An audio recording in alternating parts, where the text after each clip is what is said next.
In the old days, melodies from flutes could be heard on summer evenings.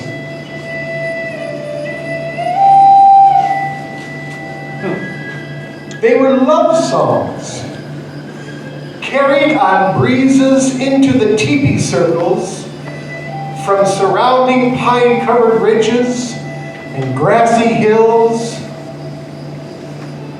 where young men played love songs on flutes to the girls they loved.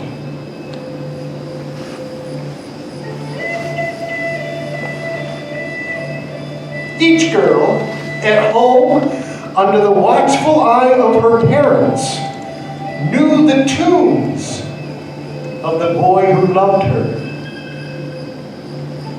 And even though convention would not allow them to be together alone after dark, those lovers were joined in spirit by the music of the love flute.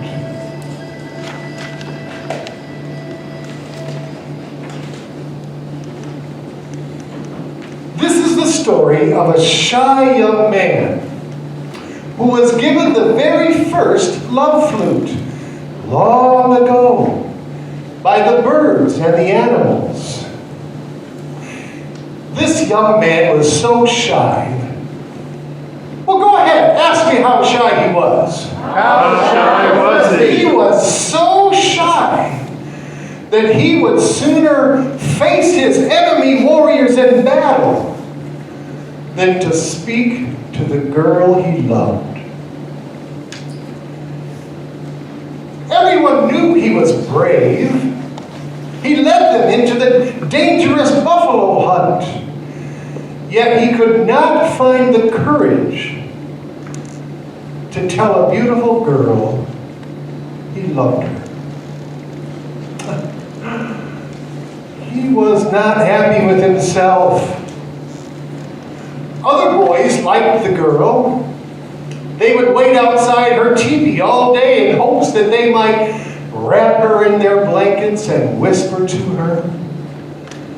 The shy young man stood off at a distance, alone, looking at the ground. He was afraid to speak to her. He knew that he could never tell her all that was in his heart. He thought this girl looked more beautiful every day. He thought about her all the time. When he was sleeping, he thought about her then too. He waited for her down by the river where she goes to fetch water. Other boys were there. Oh, he wished he were more like them. They would laugh and whistle and throw pebbles in the water near her water carriers. Oh, she laughed and smiled and went on her way. He heard one of the boys say, "Look, she smiles at us. She likes us." The shy young man thought that they probably were speaking the truth. He was very sad. He thought, life without this young woman was just not worthwhile. So he decided to leave the camp. The next morning he woke up. He did not care what happened to him or where he went. He shot an arrow into the air, and the arrow stayed up in the air. It was like it was pointing the way, and it was moving at a pace at which he could walk. He followed the arrow all day, and in the evening the arrow dropped down next to a stream of cool, clear water. The next morning, he did the same thing. He shot an arrow into the air, and again it stayed up in the air. It was as if it was guiding him with some unseen powers. He followed the arrow all day, and in the evening it dropped down next to a stream of cool, clear, delicious water. He did the same thing for 4 days. And on the evening of the 4th day, the arrow dropped down next to the edge of an aspen forest. The young man was tired and sleepy. He lay down. Oh, the smell of the yellow leaves was good. Who could tell whether he was awake or asleep and dreaming? 2 tall elk men with branching antlers, painted all over with yellow and black, were standing over him. One of the elk men said, "We are here to help you. We give you this. It is a flute. Listen."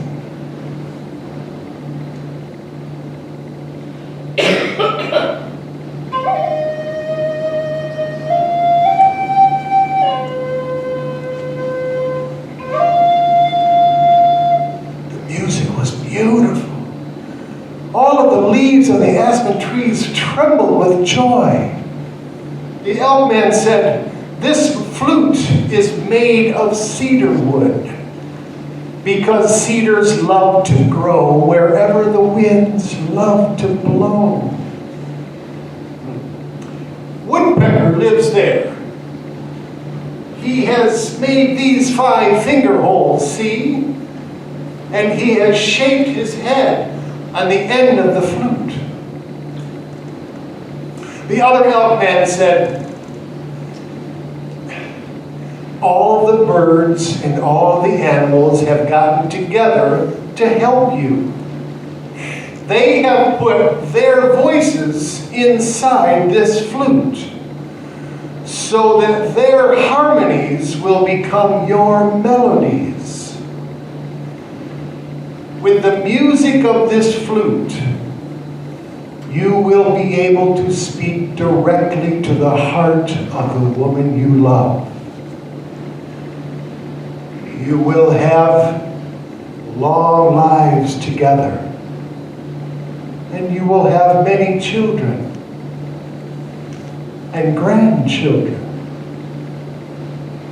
and great-grandchildren." The shy young man was frightened. The 2 elk men could see his fear. So suddenly there was a flash of light, and the young man was temporarily blinded. But when he opened his eyes again, the 2 elk men were gone. But 2 bull elks were running through the trees. The next morning, when the young man woke up, he found the gift that the elk men had left for him lying on a bed of freshly picked sage leaves.